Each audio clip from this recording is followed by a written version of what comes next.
John Gizzi has been covering the American political scene for Human Events since 1979.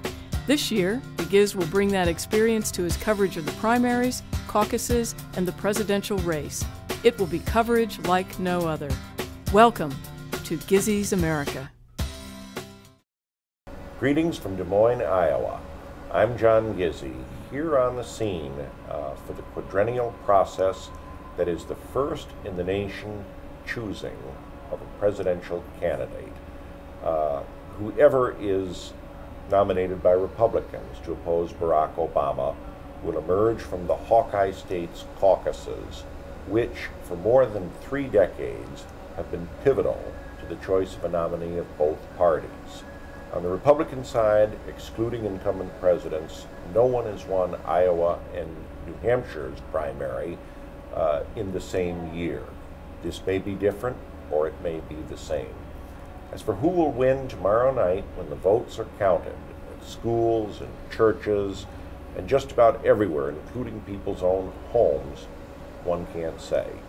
I still can't say myself, as polls show that as many as 41% of Iowa Republicans are very, very willing to change their minds about which candidate they're going to support. With me today to sort it out is someone I've relied on for 30 years as a source on Iowa politics. Kim Schmett has been, among other things, Republican County Chairman of Polk County, which includes Des Moines. He's a former nominee for Congress, a practicing attorney, successful businessman, and I don't come to Iowa without talking to Kim. Thanks for joining me, Kim. Well, welcome back to Iowa, John. All right. Let's come right to the point.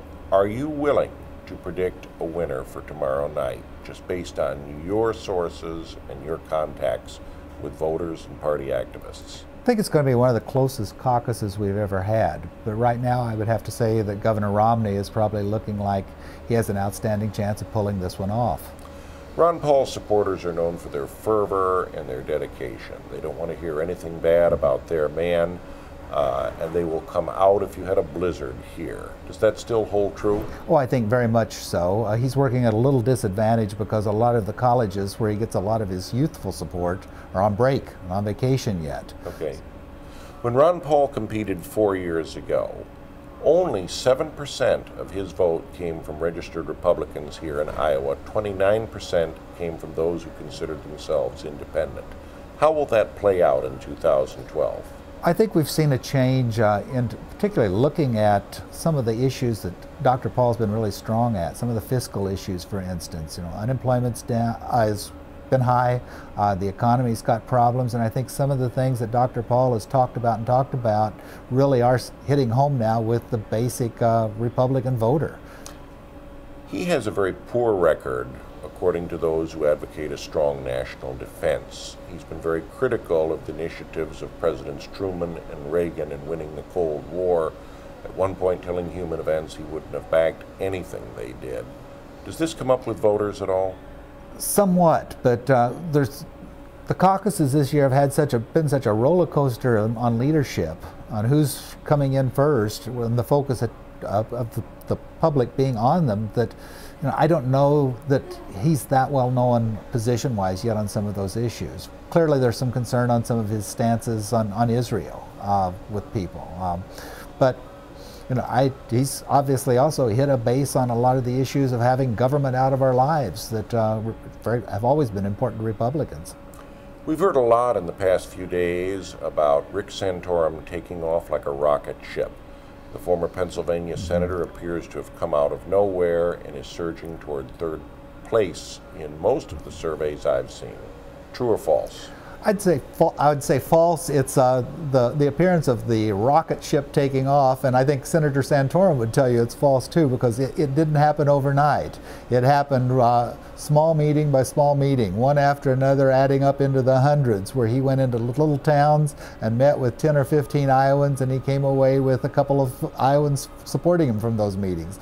And all of a sudden, if you do enough of those and work hard enough, by sheer determination, Senator Santorum built a campaign. I think you're just now seeing the fruition of that campaign, but certainly Rick Santorum will tell you it's not an instant thing that happened. It took a long time and a lot of effort putting it together. Now, in your portfolio is a stint as Chief of Staff to former Congressman Greg Gansky, who is chairman of Newt Gingrich's campaign. He said it isn't over in Iowa for Newt. What do you say? Well, certainly not. Speaker Gingrich has a lot of support in Iowa. I think he's there.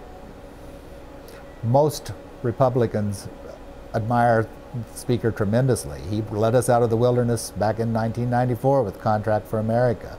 We like what he stands for. Clearly, when you hear him debate, he's excellent. You know, I think most of us get a smile when we think about what the possibilities could be of having Speaker Gingrich debating President Obama. Give me the top three. Tough. I'll give you, I'll group it. The top two are, I would right now anticipate to be Romney and Paul. I think that there's a real fight for third place with Gingrich, Santorum, possible outside shot for Governor Perry. Thank you, Kim.